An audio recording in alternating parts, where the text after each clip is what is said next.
श्रीलंका इन दिनों सबसे बड़ा आर्थिक संकट से जूझ रहा है। श्रीलंका कभी बेहद खूबसूरत और खुशहाल देश हुआ करता था, लेकिन एक ड्रैगन के जाल में फंसकर अब बर्बादी के कगार पर खड़ा है। 1948 में अपनी आज़ादी के बाद पूरे देश में पहली बार आर्थिक संकट के कारण दंगे हो रहे हैं, लोगों की मौत हो रही है और देश की आर्थिक स्थिति बद से बदतर होती जा रही है। हाल ही में महिंद्रा राजपक्षे के इस्तीफा देने के बाद रानिल विक्रमसिंघे ने श्रीलंका के नए प्रधानमंत्री के रूप में शपथ ली। अब देश को इस संकट से उबारने की जिम्मेदारी उनके कंधों पर है। ऐसे में प्रधानमंत्री रानिल ने देश को संबोधित किया और ताज़ा हालात की तस्वीर सामने रखी। उन्होंने कहा कि मैं देश से झूठ नहीं बोलूँगा, हालात बेहद ख़राब हैं। हमारे देश के पास सिर्फ एक दिन का पेट्रोल बचा है। हम हालात को दुरुस्त करने की कोशिश कर रहे हैं। एक साल में 45 अरब डॉलर का नुकसान झेलने वाले श्रीलंकन एयरलाइंस को अब प्राइवेट सेक्टर के हवाले किया जाएगा। कतारों को कम करने के लिए हमें लगभग 75 मिलियन डॉलर चाहिए। हमारे पास सिर्फ एक दिन का पेट्रोल का स्टॉक बचा है। चूँकि 1/4 बिजली का उत्पादन तेल से किया जाता है, इसलिए संभावना है कि बिजली की कटौती दिन में 15 घंटे तक बढ़ जाएगी। कच्चे तेल और फर्नेस ऑयल वाले 3 जहाज 40 दिन से अधिक समय के लिए श्रीलंका के समुद्री क्षेत्रों में मौजूद हैं। इस संकट को टालने के लिए हमें पहले से ही पैसा मिल चुका है। We are facing a crisis. We have to get out of it. We have economic action plan, and we'll work on it.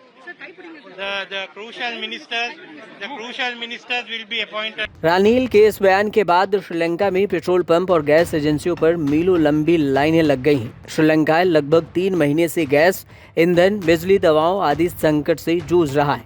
स्थिति को कंट्रोल करने के लिए श्रीलंका में 16 मई देर रात 8 बजे से 7 मई सुबह 5 बजे तक 9 घंटे के लिए नाइट कर्फ्यू भी लगाया गया।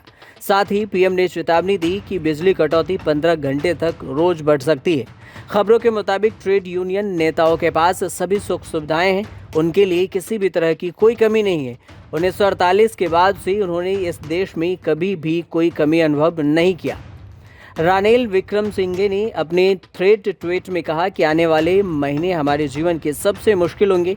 मेरा इरादा जनता से न ही सच छिपाने का है और न ही झूठ बोलने का। हालांकि ये सच बेहद तकलीफदेह और भयानक है, लेकिन वास्तविक स्थिति यही है। सरकार के पास 1.6 ट्रिलियन श्रीलंकाई रुपये राजस्व बचा है, जबकि सरकार का खर्च 2.4 ट्रिलियन श्रीलंकाई रुपया है और बजट घाटा 2.4 ट्रिलियन श्रीलंकाई रुपया यानी जीडीपी का 13% है।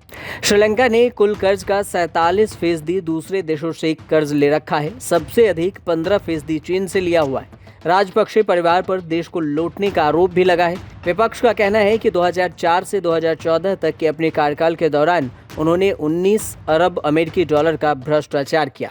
विशेषज्ञों का कहना है कि चीन के कारण अब उन देशों की चिंता भी बढ़ सकती है जिन पर चीनी कर्ज का बोझ है।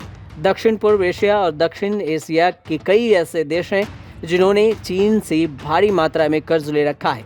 इन देशों में कंबोडिया, म्यांमार, नेपाल और मालदीव भी शामिल हैं। ब्यूरो रिपोर्ट, न्यूज़ तक।